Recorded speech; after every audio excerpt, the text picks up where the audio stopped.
തദ്ദേശ തെരഞ്ഞെടുപ്പിലേറ്റ കനത്ത പരാജയം പരിശോധിക്കാൻ എൽ ഡി എഫ് നേതൃയോഗം ചൊവ്വാഴ്ച ചേരും. തെരഞ്ഞെടുപ്പ് ഫലം വിലയിരുത്താൻ CPIMന്റെയും CPIയുടെയും നേതൃയോഗങ്ങൾ നാളെ. സ്വാഭാവികമായി തന്നെ ജയപരാജയങ്ങൾ പ്രധാനമായും ഇടതുപക്ഷത്തിനുണ്ടായ വലിയ പരാജയം, അത് സംസ്ഥാനത്ത് ഇതിനു മുൻപൊക്കെ തന്നെ ഇത്തരമൊരു പരാജയം ഉണ്ടായിട്ടില്ല. കാരണം വലിയ അതിരുകടന്ന ആത്മവിശ്വാസം ഇടതുപക്ഷത്ത് പല സ്ഥലങ്ങളിലും ഉണ്ടായിരുന്നു, പലയിടങ്ങളിലും ഉണ്ടായിരുന്നു. അത്തരത്തിലുള്ള നീക്കുപോക്കുകൾ പലയിടങ്ങളിലും നടത്തിയിട്ടില്ല എന്നടക്കമുള്ള വിമർശനങ്ങൾ ഉയർന്നു. ഇന്നലെ തന്നെ പാർട്ടി സെക്രട്ടറി MV ഗോവിന്ദനും മുഖ്യമന്ത്രി പിണറായി വിജയനും എന്താണ് സംഭവിച്ചത്, ഇടതുപക്ഷത്ത് വീഴ്ചകൾ എന്തൊക്കെയാണെന്ന കാര്യത്തിൽ പരിശോധിച്ച് അത് പരിഹരിക്കാനുള്ള കാര്യങ്ങളിലേക്ക് കടക്കുമെന്ന് ഇന്നലെ തന്നെ വ്യക്തമാക്കിയിരുന്നു. നാളെ CPIയുടെയും CPIMന്റെയും നേതൃയോഗങ്ങളുണ്ട്. ചൊവ്വാഴ്ച LDF യോഗങ്ങളുണ്ട്. പ്രത്യേകിച്ചും മധ്യ കേരളത്തിലടക്കം കേരള കോൺഗ്രസ് എമ്മിന് വലിയ രീതിയിലുള്ള സംഭാവന ചെയ്യാൻ സാധിച്ചില്ല.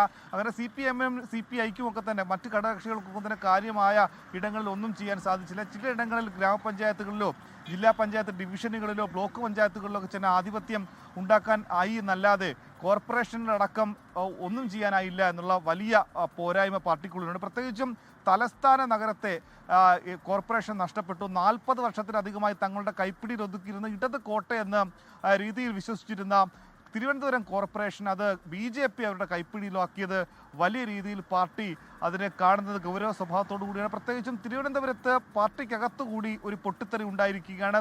മേയർ ആര്യ രാജേന്ദ്രനെതിരെ നേരത്തെ കൗൺസിലുണ്ടായിരുന്ന ആരോഗ്യകാര്യ standing committee chairperson Gayathri Babu പരസ്യമായി തന്നെ ഫേസ്ബുക്ക് പോസ്റ്റിട്ട് രംഗത്ത് വന്നു. അങ്ങനെ പാർട്ടിക്കുള്ളിൽ തന്നെ വലിയ പടലപ്പിണക്കം ഇതിനോടനുബന്ധിച്ച് ഉണ്ടായിട്ടുണ്ട്. അതിലൊക്കെ തന്നെ പരിഹരിച്ച് മുന്നോട്ട് കൊണ്ടുപോകാനുള്ള ആലോചനാ യോഗങ്ങൾ ഉണ്ടാകും. അപ്പോൾ തന്നെ തിരുവനന്തപുരം ജില്ലാ കമ്മിറ്റിയിൽ അല്ലെങ്കിൽ CPM ജില്ലാ നേതൃത്വത്തിലടക്കം ഇത്തരത്തിലുള്ള വിഷയങ്ങൾ ഉടലെടുക്കുന്നുണ്ട്.